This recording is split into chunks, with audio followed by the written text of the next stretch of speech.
Hello dear student, myself Mahendra Devda. आप देख रहे हैं सुनीता बाल निकेतन के ऑनलाइन प्लेटफॉर्म, जिसमें आपके कक्षा 7 का जो विज्ञान विषय है हम आपको पढ़ाने जा रहे हैं। जिसमें आपका जो प्रथम अध्याय है, जो पहला अध्याय है, जिसका नाम है पादपों में पोषण। क्या है? पादपों में पोषण।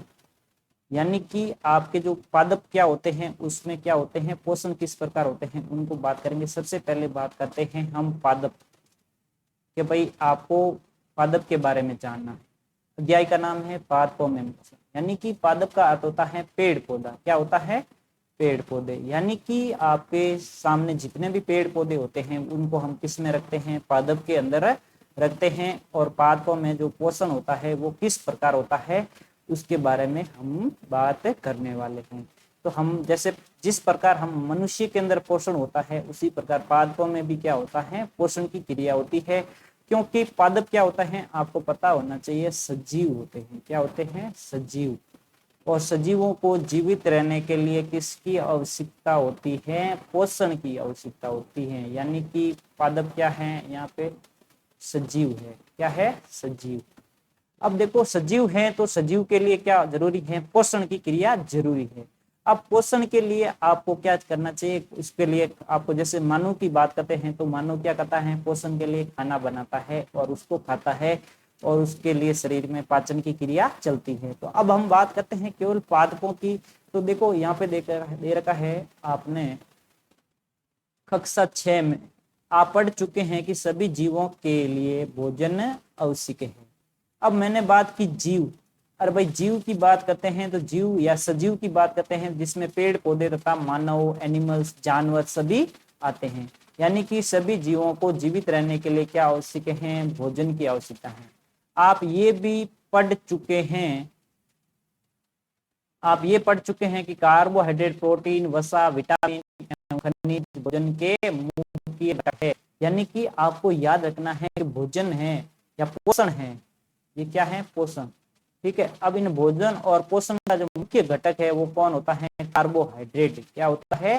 कार्बोहाइड्रेट। और कार्बोहाइड्रेट हमें मिलती है गेहूं, धान, अनाज जितने भी होते हैं उनसे अब से हमें क्या मिलती है? कार्बोहाइड्रेट मिलती है। और जो दालें होती है ना, जितनी भी दाल, पल्स होते हैं, उन सब से हमें क्या मिलती है? प्रोटीन मिलती है। ठीक है। अब इस प्रोटीन की जरूरत क्यों होती है? कार्बोहाइड्रेट की जरूरत क्यों होती है? क्योंकि कार्बोहाइड्रेट से क्या मिलती है? एटीपी मिलती है, जिससे हमें क्या मिलती है? ऊर्जा मिलती है। और प्रोटीन हमारे, देखो, शरीर में जितने भी मांसपेशियां होती हैं, अस्थियां होती हैं, मसल्स होती हैं, उन सब के जो निर्माण में जो सहायक होती हैं वो कौन होती है? प्रोटीन होती है। उसके बाद आपकी जो चर्बी होती है, उसमें जो वसा होती है, आपके शरीर के अंदर फैट होती है, उसके लिए आपको क्या लेना पड़ता है? वसा लेनी पड़ती है। और उसके बाद आपको जो क्या लेना पड़ता है? हरी सब्जियां हैं, दूध है, दही है, इन सब से आपको क्या लेना पड़ता है? विटामिन। अब देखो, ये विटामिन आपके पाचन क्रिया में सहायक नहीं होते हैं, ये केवल आपके शरीर के वृद्धि एवं विकास के लिए सहायक होते हैं। और उसी के साथ खनिज भोजन के लिए घटक होता है। अब देखो, खनिज कौन कौन से होते हैं हमारे? देखो, मानव की बात करें तो कैल्शियम होता है। क्या होता है? कैल्शियम खनिज होता है कि नहीं होता है? जिसके हमारी हड्डियां मजबूत होती है। फॉस्फेट होता है, जिससे हड्डियां मजबूत होती है। सोडियम होते हैं, NaCl आयन वाले। ठीक है। और उसी प्रकार पेड़ों के लिए कौन से खनिज होते हैं? जैसे मैग्नीशियम हो गया, फॉस्फेट हो गया, सल्फर है और जिंक है। इन सब की जरूरत है, इनको पड़ती है। बोरियम है, ये सब किसकी जरूरत पड़ती है? इन पेड़ पौधों को। अब देखो, भोजन के ये घटक हमारे शरीर के लिए आवश्यक हैं तथा इन्हें हम क्या कहते हैं? पोषक कहते हैं। क्या कहते हैं? पोषक कहते हैं। अब देखो, यहां से आपको क्या करना है? अंडरलाइन करना है। ठीक है। अपनी बुक को साथ में रखना है। अब देखो, यहां से अंडरलाइन करना है, भोजन के घटक हमारे शरीर के लिए आवश्यक हैं तथा इन्हें पोषक कहते हैं। यानी कि हमारे जो शरीर के लिए, जो भोजन के लिए जितने भी तत्व होते हैं वो क्या कहलाते हैं? पोषक कहलाते हैं। यहाँ पे ये जो कार्बोहाइड्रेट है ये भी आपका क्या है? पोषक है। प्रोटीन भी क्या है? आपका पोषक है। वसा भी क्या है? आपका पोषक है। विटामिन भी क्या है? पोषक है। अब आगे चलो, सभी जीवों को, देखो यहाँ पे सभी जीवों को भोजन की आवश्यकता होती है। क्या होती है? भोजन की आवश्यकता होती है। यानी कि सभी जीव यानी कि पेड़ पौधों को जीवित रहने के लिए भी किसकी आवश्यकता होती है? भोजन की आवश्यकता होती है। अब देखो मेन चीज आपको यहाँ पे याद रखना है कि पेड़ पौधे भोजन कैसे बनाते हैं, किस प्रकार काम करते हैं, अपने भोजन बनाने के लिए क्या क्या प्रोसेस होता है, उन सबको पढ़ना है। तो सभी जीवों को भोजन की आवश्यकता होती है। जैसे हम बात करते हैं पादप, ये देखो पादप और कोष्टक में क्या ले रखा है? पौधे स्वयं के लिए भोजन बना सकते हैं। अब देखो पौधे क्या करते हैं? अपना भोजन क्या करते हैं? स्वयं बनाते हैं, स्वयं के लिए भोजन बना सकते हैं। और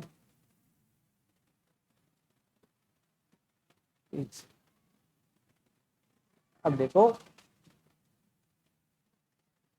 सभी जीवों को भोजन की आवश्यकता होती है, ठीक है। अब देखो यहाँ पे हम बात कर रहे थे कि पादप या जो पौधे होते हैं वो स्वयं भोजन के लिए बना सकते हैं, यानी कि सभी जीवों को भोजन की आवश्यकता होती है और पादप स्वयं के लिए भोजन बना सकते हैं। यानी कि अब ये पादप जो भोजन बनाते हैं स्वयं, तो ये इसके लिए इनकी किसको जरूरत होती है? प्रकाश संश्लेषण क्रिया की, यानी कि सूर्य के प्रकाश की जरूरत होती है, ठीक है। अब देखो इसमें देखो, परंतु मानव सहित कोई भी प्राणी अपना भोजन स्वयं नहीं बना सकता। यानी कि जो मनुष्य होते हैं या जितने भी जानवर होते हैं वो अपना भोजन स्वयं नहीं बनाते हैं। अब वो क्यों नहीं बनाते हैं? क्योंकि उनके मनुष्य, जैसे मैं बात करता हूँ मनुष्य की, मनुष्य क्या करता है? पेड़ पौधों द्वारा जो बनाया गया भोजन है उसको ग्रहण करता है। अरे भाई हम गेहूं खाते हैं, बाजरी खाते हैं, जितने भी सब्जियां खाते हैं, ये सब हमें किससे प्राप्त होती हैं? पेड़ पौधों से। अगर हम पेड़ पौधों से भोजन बनाए हुए लेते हैं तो हम स्वपोषी थोड़ी ना हो गए, यानी कि अपना भोजन किसी दूसरों के बनाए गए भोजन को हम लेते हैं तो हम क्या हो गए? विषम पोषी हो गए, ठीक है। तो वे पादपों अथवा पादपों का आहार ग्रहण करने वाले जंतुओं से अपना भोजन प्राप्त करते हैं। यानी कि जितने भी जंतु होते हैं, अब एनिमल्स की बात करते हैं, कितने एनिमल्स या जानवर की बात करते हैं या जंतु की बात करते हैं, और हम भी किस में आते हैं? एनिमल्स के अंदर आते हैं। तो हम क्या करते हैं? दूसरों के बनाए भोजन पर निर्भर रहते हैं। तो हम क्या होते हैं? परपोषी या विषम पोषी होते हैं। अतः मानव तथा अन्य प्राणी मानव प्राणी प्रत्यक्ष अथवा परोक्ष रूप से पादपों पर निर्भर करते हैं। किस पर रहते हैं? अब आपका यहाँ पे क्वेश्चन बनता है कि मानव है वो प्रत्यक्ष और अप्रत्यक्ष रूप से भोजन के लिए किन पर निर्भर रहता है? तो आपका उत्तर होगा पेड़ पौधों पर निर्भर रहता है। यानी कि मनुष्य को भोजन प्राप्त करने के लिए किसकी सहायता चाहिए? पेड़ पौधों की। और अगर जो पेड़ पौधे नहीं होंगे तो हमारा भोजन नहीं होगा, और अगर भोजन नहीं होगा तो मनुष्य का भी जीवन यापन करना असंभव हो गए। यहाँ पे बुझो जानना चाहता है कि पादप अपना भोजन किस प्रकार बनाते हैं। अब यहाँ पे बुझो के दिमाग में क्वेश्चन आ रहा है कि भाई हम तो भाई इसके दिमाग में, या बुझो की जगह खुद अपना आप को लेके रखो कि भाई हमपन तो पेड़ पौधों द्वारा बनाए गए भोजन के द्वारा लेते हैं, कभी पेड़ों द्वारा जो गेहूं धान मूंग मोट चावल है उनके द्वारा जो भोजन होता है उनका भोजन हम खाते हैं, ठीक है। लेकिन तो जो ये पेड़ पौधे हैं ये कैसे भोजन बनाते हैं, ये इस श्रीमान जी के दिमाग में क्वेश्चन घूम रहा है। अब इन क्वेश्चन का उत्तर देने के लिए हमें क्या पढ़ेंगे? पादपों में पोषण की विधि, कि भाई पादपों में पोषण किस प्रकार होता है। अब देखो ये पढ़ने से पहले मैं आपको यहाँ पे थोड़ा सा बता देता हूं। ये कोई रफली डायग्राम बना रहा हूं आपके, कोई पेड़ है, क्या है? पेड़ है। अब इस पेड़ को क्या करना है? पादप है भाई, ये क्या, ये तो सभी को पता है ना, ये पादप है। अब इस पेड़ को भोजन बनाना है, तो अब इस भोजन बनाने के लिए सबसे पहले इसको किसकी जरूरत पड़ेगी? सूर्य की। किसकी? सूर्य। यानी कि सूर्य के जो प्रकाश है या जो सूर्य से निकलने वाली जो किरणें होती है, जो प्रकाश होता है, लाइट होती है, उनकी जरूरत पड़ेगी। यानी कि अब इस पेड़ को, ये पेड़ की क्या है? यहाँ पे पत्तियां लगी हुई है। अब इन पत्तियों के अंदर पानी होता है। पत्तियों के अंदर क्या होता है? पानी होता है। यानी कि क्या होता है आपका H2O, यानी कि जल है। अब इन पत्तियों के अंदर जल है और जल के साथ इसमें एक पिगमेंट यानी कि एक वर्णक होता है पत्तियों के अंदर, कौन सा?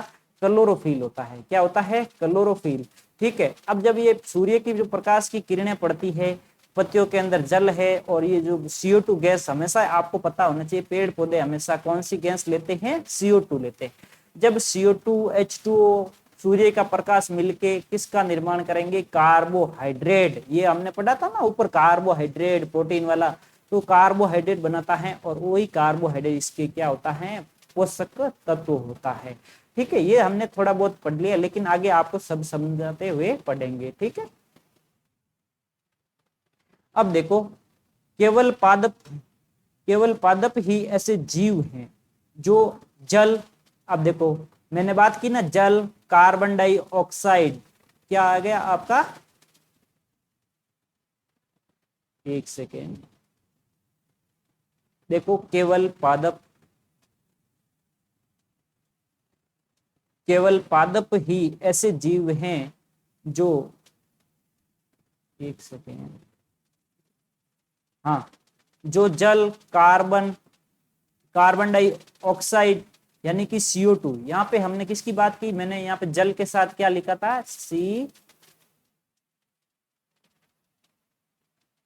CO2, यानी कि पादप ऐसे जीव हैं जो जल, कार्बन डाइऑक्साइड एवं खनिज की सहायता से अपना भोजन बना सकते हैं। यानी कि सूर्य के प्रकाश, जल, कार्बन डाइऑक्साइड यानी कि CO2, पेड़ की पत्तियों में उपस्थित क्लोरोफिल, पर्णहरित वर्णक, ये सब आपस में मिलकर क्या बनाते हैं, इनका भोजन बनाते हैं। ठीक है, अब आते हैं पोषक पदार्थ सजीवों की शारीरिक संरचना, वृद्धि तथा क्षतिग्रस्त भागों के रखरखाव के लिए समर्थ बनाते हैं।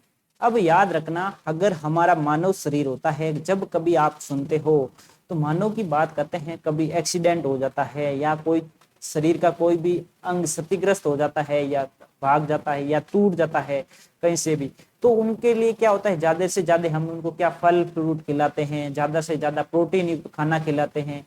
अब क्योंकि वो अपने अंगों को मरम्मत के लिए क्या होती है, जरूरत होती है। उसी प्रकार के पेड़ पौधों के वृद्धि एवं विकास के लिए, यानी कि शारीरिक संरचना, यानी कि पेड़ का आकार बढ़ना है तो उनको क्या चाहिए, ज्यादा से ज्यादा भोजन चाहिए, ज्यादा से ज्यादा इसको जल चाहिए।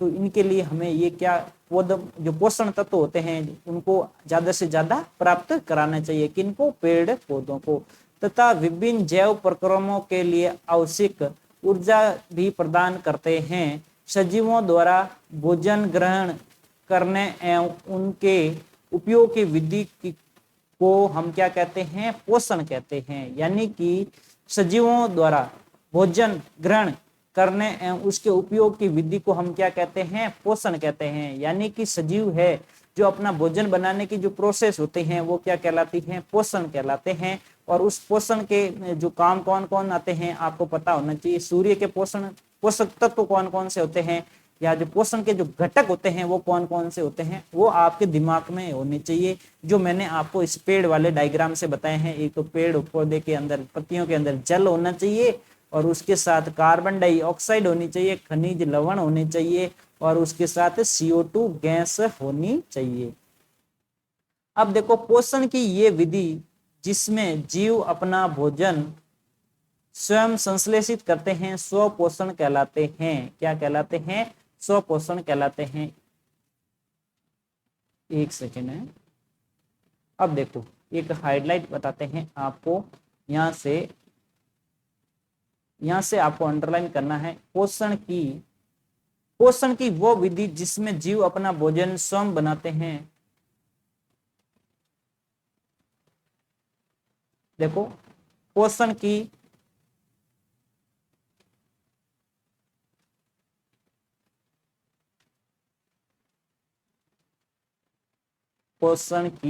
वो विधि जिसमें जीव अपना भोजन स्वयं बनाते हैं वो क्या कहलाते हैं, स्वपोषण कहलाते हैं, या इसको क्या कहते हैं, स्वपोषी भी कहते हैं। क्या कहते हैं, स्वपोषी भी कहते हैं। यानी कि देखो, आपको याद रखना है, स्व का मतलब होता है स्वयं। अगर आपको बोल दिया जाए स्व यानी कि स्वयं, यानी कि पेड़ पौधे अपना भोजन खुद बनाते हैं या स्वयं बनाते हैं, इसलिए इसे क्या कहते हैं, स्वपोषी कहते हैं या स्वपोषण कहलाते हैं। आपके क्वेश्चन बनेगा, स्वपोषण किसे कहते हैं, पेड़ पौधों द्वारा अपने आप भोजन स्वयं बनाने की जो क्रिया होती है वो क्या कहलाती है, स्वपोषण कहलाती है। ठीक है, अब देखो, अब आगे चलते हैं। अतः ऐसे पादपों को हम क्या कहते हैं, स्वपोषी पादप कहते हैं। यहाँ पे बात करते हैं स्वपोषण क्या हो गया, जो अपना भोजन स्वयं बनाते हैं वो क्या होते हैं, स्वपोषण होते हैं। और जो पादप होते हैं वो क्या कहलाते हैं, स्वपोषी पादप कहलाते हैं। यानी कि देखो अब आपके घर के बाहर खड़ा है नीम का पेड़, क्या है, नीम का पेड़ है। अब इस नीम के पेड़ को भोजन बनाने के लिए आप ऐसा थोड़ी ना नीम का पौधा चल के कहीं से खेती करके लाके अपना भोजन बनाता है, ऐसा तो थोड़ी है नहीं। अब वो पेड़, नीम का पेड़ क्या करता है, सूर्य से प्रकाश आता है, क्या आता है, सूर्य से प्रकाश आता है, उसको पत्तियों द्वारा क्या, जो नीम की पत्तियां होती है वो क्या करती है, सूर्य के प्रकाश को ग्रहण करती है, सनलाइट होती है उसको क्या करती है, ग्रहण करती है। और जो उस पत्तियों के अंदर क्या होता है, जल होता है, क्या होता है, जल होता है। और वायुमंडल में एक गैस होती है CO2, क्या होती है, CO2। जब जल और CO2 आपस में मिलते हैं सूर्य के प्रकाश की उपस्थिति में, तो उनका भोजन का निर्माण होता है। और वो भोजन क्या कहलाता है, उनका कार्बोहाइड्रेट या ग्लूकोज होता है। अब आगे चलो, जंतु एवं अधिकतर अन्य जीव पादप द्वारा संश्लेषित भोजन ग्रहण करते हैं, उन्हें हम क्या कहते हैं, विषमपोषी कहते हैं। देखो अब इसको कैसे याद रखना है, विषमपोषी। जैसे हम बात करते हैं मानव की, मानव क्या करता है, किसी अन्य द्वारा बनाए हुए भोजन को ग्रहण करता है, तो मानव क्या हो गया, विषमपोषी। यानी कि देखो जंतु के अंदर हम आते हैं, एनिमल्स के अंदर आते हैं, एवं अधिकतर अन्य जीव। अब अधिकतर अन्य जीव जैसे मानव की बात कर लेते हैं, गाय भैंस बकरी जितने भी होते हैं वो सभी क्या करते हैं, पादपों द्वारा संश्लेषित भोजन। यानी कि जैसे गाय भैंस बकरी ये सब क्या घास फूस खाते हैं, क्या खाते हैं भाई, घास फूस खाते हैं। और वो घास फूस किसके द्वारा बने होते हैं, प्रकाश संश्लेषण से पत्तियां अपना भोजन बनाया होता है। और उन पत्तियों को जो जानवर खाते हैं तो वो क्या कहलाते हैं, विषमपोषी कहलाते हैं। आपको यहाँ पे दो चीजें याद रखनी, एक स्वपोषी और दूसरा याद रखना है आपको विषमपोषी। यानी जो अपना भोजन स्वयं बनाते हैं वो होते हैं स्वपोषी, और जो जीव दूसरों के बनाए भोजन को ग्रहण करते हैं वो क्या कहलाते हैं, विषमपोषी कहलाते हैं। ये दो चीजें आपको याद रखनी है। यहाँ पे पहली जानना चाहती हैं कि पादपों की तरह हमारा शरीर भी कार्बन डाइऑक्साइड जल एवं खनिज से अपना भोजन स्वयं क्यों नहीं बना सकता। अब देखो, अब ये कहना चाहती हैं कि भाई, पहली कहना चाहती हैं कि जो हमारा शरीर है वो क्यों नहीं बना पाता, क्योंकि देखो हमारे शरीर के अंदर प्रकाश एक वर्णक होता है, क्लोरोफिल पिगमेंट, वो हमारे शरीर के अंदर क्या होता है, अनुपस्थित होता है। ठीक है, अब देखो आगे चलो, इसका उत्तर भी दे रखा है। अब हम पूछ सकते हैं कि पादपों की खाद्य फैक्ट्रियां कहाँ स्थित होती हैं, कहाँ पर उपस्थित होती है। अब आपको पता करना चाहिए कि भाई खाद्य फैक्ट्रियां यानी कि भोजन बनाने की जो फैक्ट्रियां होती हैं पेड़ के कौन से भाग में होती हैं, तो आपका उत्तर होगा पत्तियां। क्या होती है, जो लीफ होती हैं या जो पत्ती होती हैं वो उसका क्या होती है, मुख्य भोजन का जो फैक्ट्री होती है वो उसका स्थान होता है। क्या भोजन पादप के सभी भागों को निर्मित होता है, हाँ।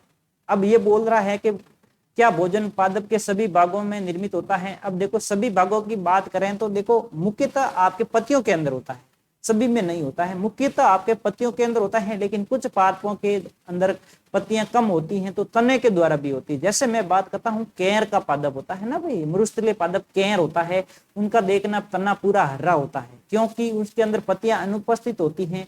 तो उनके जो पत्तियों का कार्य कौन करती, भोजन निर्माण का जो कार्य क्या करती है वो तना करता है। तो यहाँ पे आपका मुख्य अगर स्रोत पूछे तो पत्तियां होती हैं, लेकिन तने पत्तियों के अलावा तना भी भाग लेता है, जड़ भी भाग लेती है। ठीक है, अब आगे चलते हैं। पादप अपना परिवेश से कच्ची सामग्री किस प्रकार प्राप्त करते हैं, खाद्य फैक्ट्री तक उनका स्थानांतरण किस प्रकार होता है, इन सब का हमें पढ़ना है। किसके माध्यम से, जो हमने पढ़ा था ना भाई, ये जो H2O CO2 ये सब प्रोसेस जो पूरा जो हमने ये पढ़ा था, ये वाला ये प्रोसेस पूरा क्या कहलाता है, आपका प्रकाश संश्लेषण। यानी कि अब देखो आता है आपका प्रकाश संश्लेषण। क्या आता है, प्रकाश संश्लेषण। यानी कि पादपों में खाद्य संश्लेषण का प्रक्रम क्या कहलाता है, प्रकाश संश्लेषण कहलाता है। आपका यहाँ पे क्वेश्चन बनता है, प्रकाश संश्लेषण किसे कहते हैं। पादपों द्वारा अपने खाद्य संश्लेषण का निर्माण करने की जो प्रक्रिया होती है वो क्या कहलाती है, प्रकाश संश्लेषण कहलाती है। यानी कि पेड़ पौधों की बात करें या पेड़ पौधों की बात करें तो पेड़ पौधे अपने जो भोजन निर्माण की जो प्रक्रिया होती है वो क्या कहलाती है, प्रकाश संश्लेषण। यहाँ पे आपको एक ही चीज याद रखनी है, पेड़ों द्वारा भोजन बनाने की जो प्रक्रिया होती है वो क्या कहलाती है, प्रकाश संश्लेषण कहलाती है। और इसको इंग्लिश में कहते हैं आपके फोटोसिंथेसिस कहते हैं। क्या कहते हैं, फोटोसिंथेसिस, यानी कि प्रकाश संश्लेषण। अब प्रकाश संश्लेषण होता क्या है, इनके बारे में बात करते हैं। पत्तियां पादप की खाद्य फैक्ट्रियां हैं। अब देखो मैंने बात की थी ना अभी थोड़ी देर पहले कि अभी पत्तियां हैं जो खाद्य फैक्ट्रियां हैं, यानी कि मुख्य स्रोत कौन है, आपकी पत्तियां होती है। यानी कि पत्तियों के द्वारा ही ये जो सारा प्रोसेस होता है संभव होता है। अगर आप किसी पेड़ की देखना क्या करना, एक छोटा सा पादप है आपके घर पे, यानी कि आप ग्रोथ हो रहा छोटा सा एक कोई पादप ले लो, ठीक है। अब इस पादप के 10-12 पत्ती लगी है, उन पत्तियों को काट दो। आप क्या कर दो, उन पत्तियों को काट दोगे तो आप देखना उन पेड़ की जो ग्रोथ होती है, वृद्धि होती है, वो रुक जाती है। अरे भाई वृद्धि रुक जाती है क्यों, क्योंकि वो पत्तियां ही तो थी उसको भोजन बनाने का कार्य करती थी। अब जब उसके अंदर पत्तियां है ही नहीं तो उसको भोजन कौन देगा। अगर भोजन नहीं होगा तो वृद्धि और विकास होगा क्या। अगर आपको शरीर के अंदर भोजन नहीं मिले, खाना नहीं मिले, तो आपके शरीर में विकास होगा क्या, नहीं होगा। उसी प्रकार अगर पेड़ों की पत्तियां नहीं होती हैं तो पेड़ के जो वृद्धि विकास शारीरिक संरचना होती है वो क्या हो जाती है, रुकावट आ जाती है। अब देखो आप सभी कच्चे पदार्थ पत्तियां तक पहुंचाने चाहिए। अब देखो सभी कच्चे पदार्थ होते हैं, अब वो कच्चे पदार्थ है ना पत्तियों तक पहुंचने चाहिए। अब पत्तियों द्वारा कैसे पहुंचते हैं, सूर्य का प्रकाश है, जल है। अब देखो जल है वो जड़ों द्वारा होता है, ठीक है। अब भोजन कौन बनाता है, पत्तियां बनाती है। अब ये सारा प्रोसेस किस में होता है, प्रकाश संश्लेषण में होता है। अब देखो मृदा में उपस्थित जल एवं खनिज जड़ द्वारा अवशोषित किया जाता है। अब देखो मैंने अभी बात की कि भाई जो जड़ होती है वो कहाँ पे होती है, जमीन के अंदर होती है। और हमेशा याद रखना जो जल होता है वो भूमि के अंदर होता है या जमीन के अंदर होता है। और उस जल को अवशोषित करने का जो कार्य करती है या जमीन से जड़ को ऊपर अगर लेकर आती है तो वो कौन लेके आती है, जड़ लेके आती है। यानी कि जल को जड़ लेके आती है और पेड़ के विभिन्न भागों तक पहुंचा दिया जाता है। अब जड़ों से पानी किस, देखो ये कोई पेड़ है, अब इसकी ये क्या लगी होती है, जड़ें हैं। क्या हैं, जड़ें हैं। अब इन जड़ों के द्वारा क्या होता है, जल होता है वो कहाँ पे आता है, तने के अंदर आता है, ठीक है। अब तने के द्वारा शाखाओं में जाता है, शाखाओं से पत्तियों के द्वारा क्या होता है, भोजन बना लिया जाता है, ठीक है। अब देखो ये जो प्रकाश संश्लेषण में हमने बात की थी कि भाई पत्तियां होती है मुख्य कार्य। अब देखो ये जड़ है ना, जड़। अब ये जड़ क्या, जड़ को देखो एक और नाम से जानते हैं, मूल। क्या कहते हैं, मूल। कहीं पे अगर आपको मूल मिले तो भी आपको कंफ्यूजन नहीं होना, तो वो क्या होती है, जड़ होती है।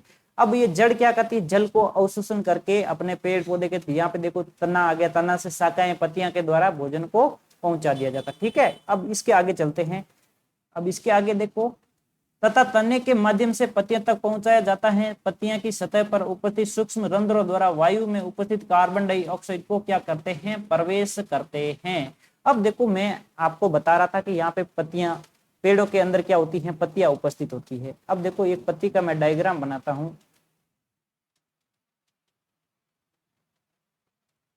अब ये कोई पेड़ की पत्ती है, ठीक है। अब इस पेड़ की पत्ती पर क्या होते हैं, छोटे छोटे रंध्र होते हैं। क्या होते हैं, छोटे छोटे रंध्र उपस्थित होते हैं। अब इन रंध्रों के द्वारा क्या प्रवेश करेगी, इसके अंदर CO2 कौन करेगी, CO2 यानी कि कार्बन डाइऑक्साइड। अब इस पत्ती में कार्बन डाइऑक्साइड प्रवेश कर गई और पत्तियों के अंदर क्या है, अरे भाई क्या है, जल है, यानी कि जल। अब ये जल कैसे आया आपको पता है ना, जड़ों द्वारा अवशोषित किया गया जल। यानी कि अभी हमने पढ़ा कि भाई जड़ों द्वारा जल को अवशोषित करके तने के माध्यम से पत्तियों तक आ गए। यानी कि ये जड़ है, यहाँ से जल अवशोषित करके तने के माध्यम से होता हुआ पेड़ के पत्तियों के पास आ गया। अब CO2 भी आ गया किसके, पत्तियों के रंध्र से, और जल आ गया। अब जब ये जल और CO2 मिलेंगे और इसमें बीच में किसकी जरूरत होती है, आपको पता होनी चाहिए, सूर्य के प्रकाश की। किसकी, सूर्य के प्रकाश। ये देखो मैंने सूर्य का प्रकाश बना दिया, ठीक है। और एक वर्णक होता है कौन सा, क्लोरोफिल पिगमेंट। कौन सा, CHL क्लोरोफिल पिगमेंट। तो ये क्या बनाएगी आपको पता होनी चाहिए, C6